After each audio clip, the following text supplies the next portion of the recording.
Think about it. Is there any good reason why universities should have a bad reputation when it comes to developing good singers? On a university campus, you have everything you need. You have access to the sciences.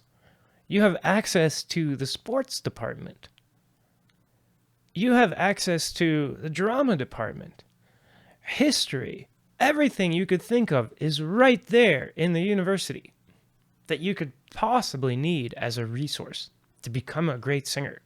But what's missing is that one thing that could hold it all together. What is the problem with imitating other singers? Imitation can suck the life out of your singing. And my voice teacher looked at me and he was like, Don't imitate. It can rob you of the freedom that you can have with your voice. why are you singing like a 13-year-old girl? I'm 11 years old.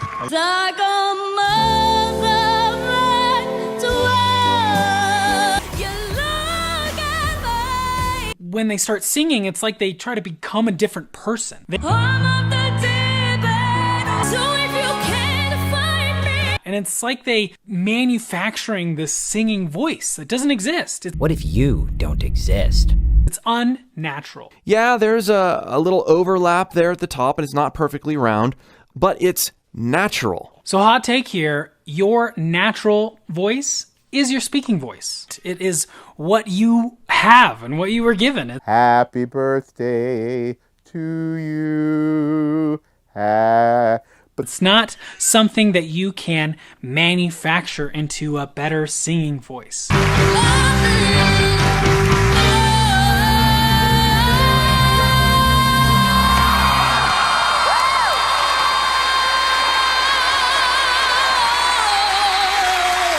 So my teacher taught me to go from that, I'm in love with the world, to singing with a fuller voice, that I'm in love with the world, which now I've grown to love and identify as my true, powerful sounding singing voice. And I want to give you guys exactly the same thing.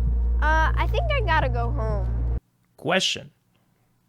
What do you mean by the stroke of the glottis? Answer. The neat articulation of the glottis that gives a precise and clean start to a sound. Question. How do you acquire that articulation? Answer.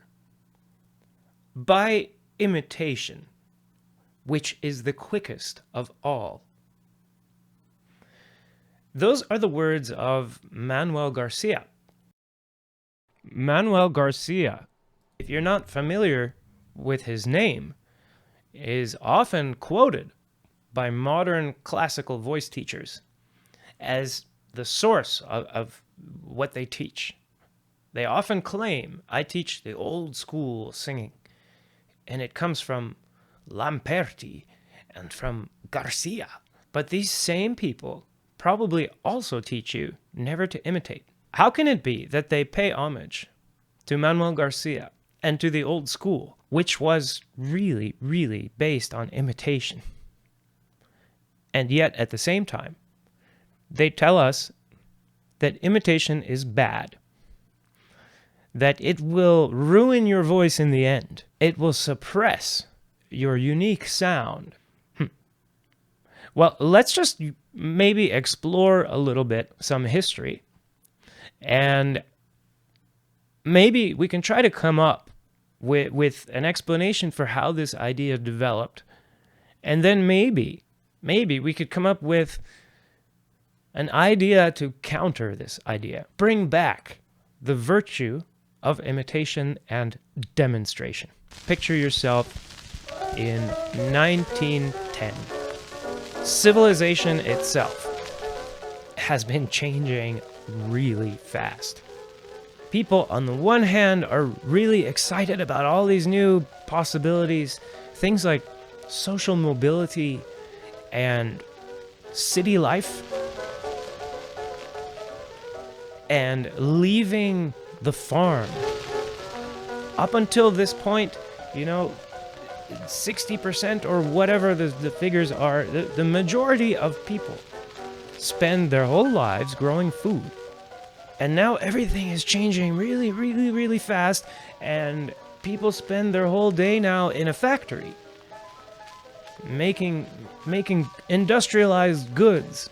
It's really exciting, but on the other hand, it's also really scary.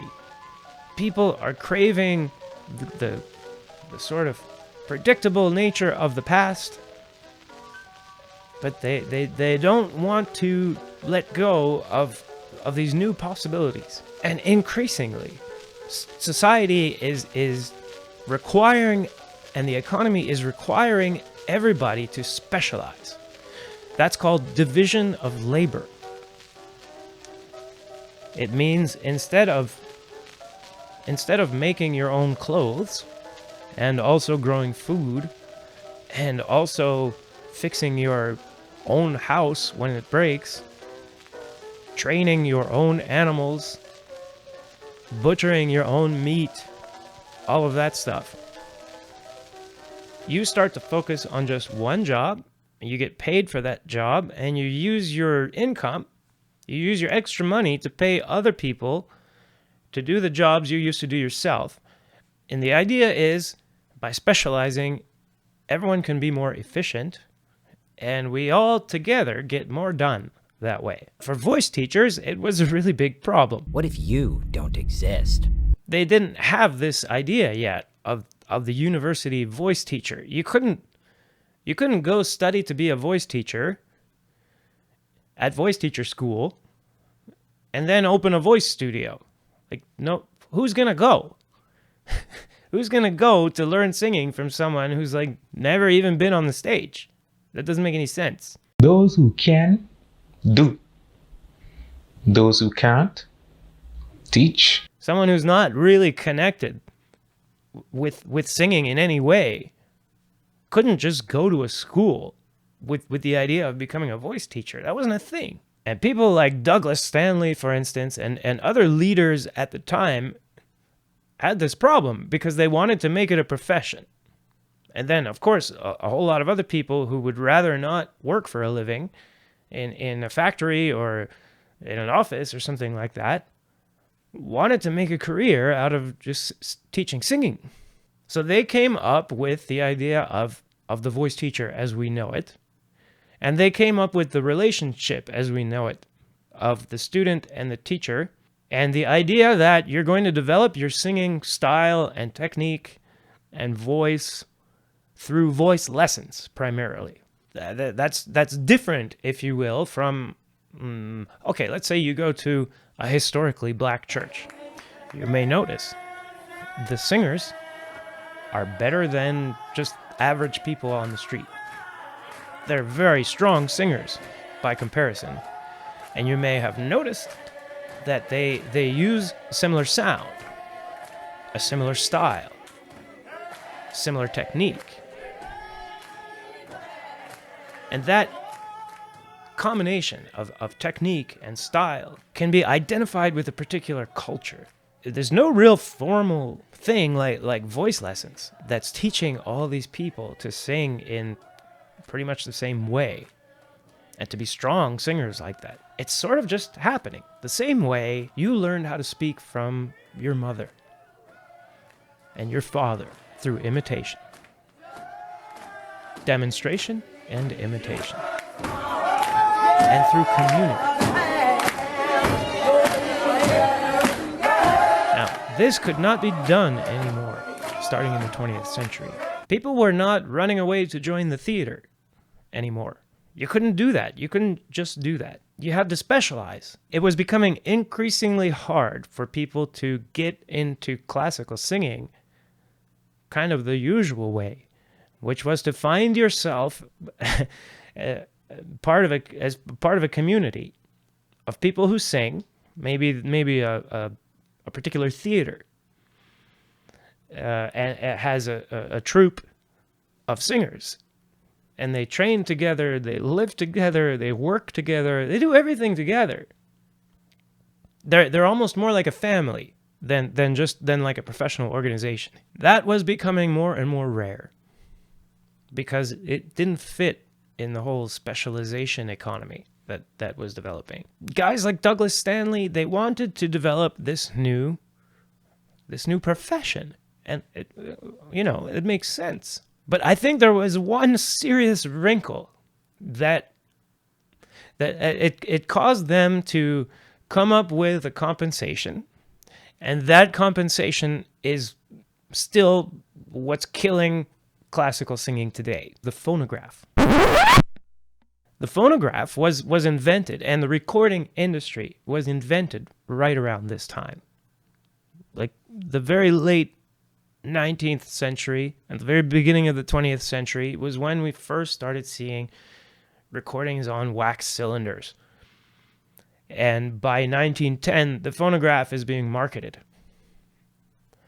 And it's being marketed in terms like, this is incredibly realistic sounding. There was this famous ad campaign. They show a dog whose ears are perked up. And they say, the dog's ears are perked up like that because we recorded his master's own voice calling the dog, and we played it back on a phonograph. And it must be realistic because everybody knows dogs have the best hearing. They have way better hearing than people. So as far as voice teachers or wannabe voice teachers from the early 20th century were concerned, phonograph recordings didn't sound like they do to us. To us, they sound like really primitive technology, and we might think like, I can barely hear this singer through all this crackling and distortion and stuff.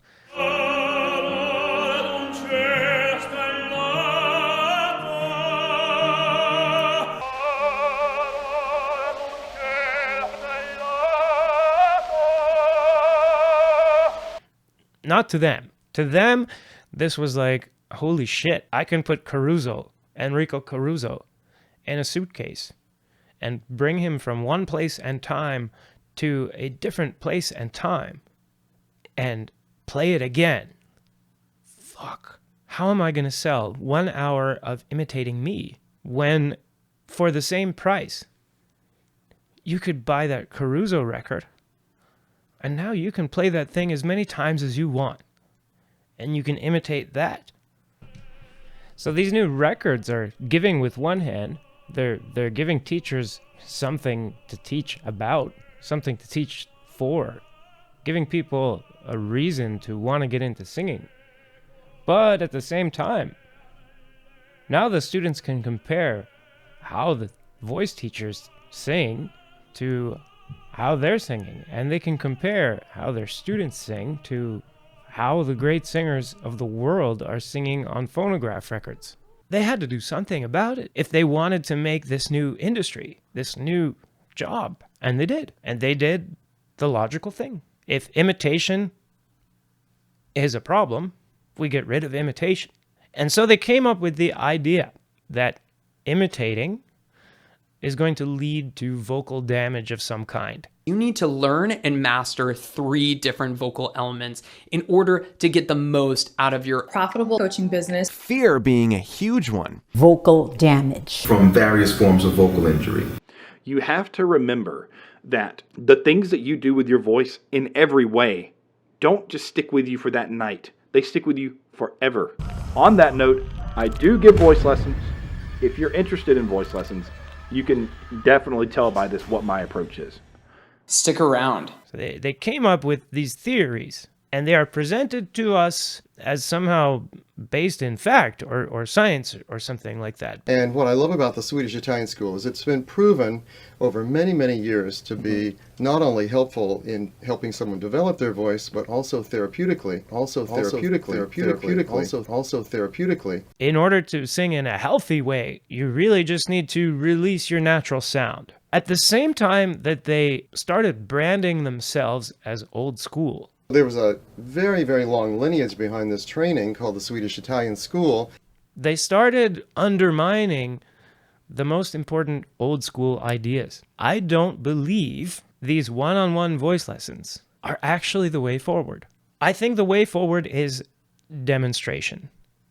And I think the way forward is bringing back communities that are able to develop and then pass down traditions, and that are able to adapt their traditions when the environment changes, when our society changes, when technology changes. And why would they be able to adapt their methods? Well, because they would be grounded in demonstration. When the demonstrations stop working, someone gets the idea, we need to change. Our demonstrations aren't working anymore. But if we don't ever say to people, show me, then students are going to imitate that. Other than buy my t-shirt that says, show me. What I want you to do is just to stop believing this idea that you should not imitate. Find your inner child, the baby who did an incredible thing, who basically downloaded someone's ability to speak. That's incredible. And it's still in you. You can still do this. And I think you know somewhere in here that every time someone tells you not to imitate, they're basically punishing you for being you. You love singing. Why? I can guess that it started with imitating sounds that other people were making and just finding pure joy in that. When you get it, I figured out what you're doing. I figured out how you make that sound. Now I'm going to show you. Everything you could think of is right there in the university that you could possibly need as a resource to become a great singer. But what's missing is that one thing that could hold it all together. It's imitation. If you're waiting for someone to bring this back, if you're waiting for teachers who make their money selling individual lessons to bring us back to community-based learning, you're going to be waiting forever.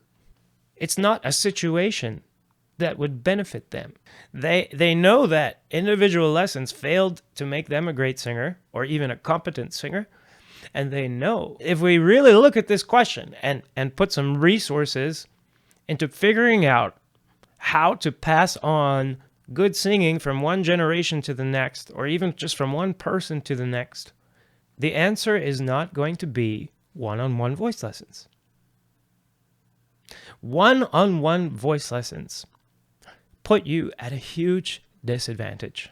You're isolated, and you're not in any kind of social position to put pressure on anybody to demonstrate. The teacher has a really obvious financial interest in giving you the impression that you're going forward. As long as you're going forward, you don't have any reason to stop coming back. And that's why I don't want to be your voice teacher. Not because I don't think I have good things to say about singing. It's because I don't think it's going to work.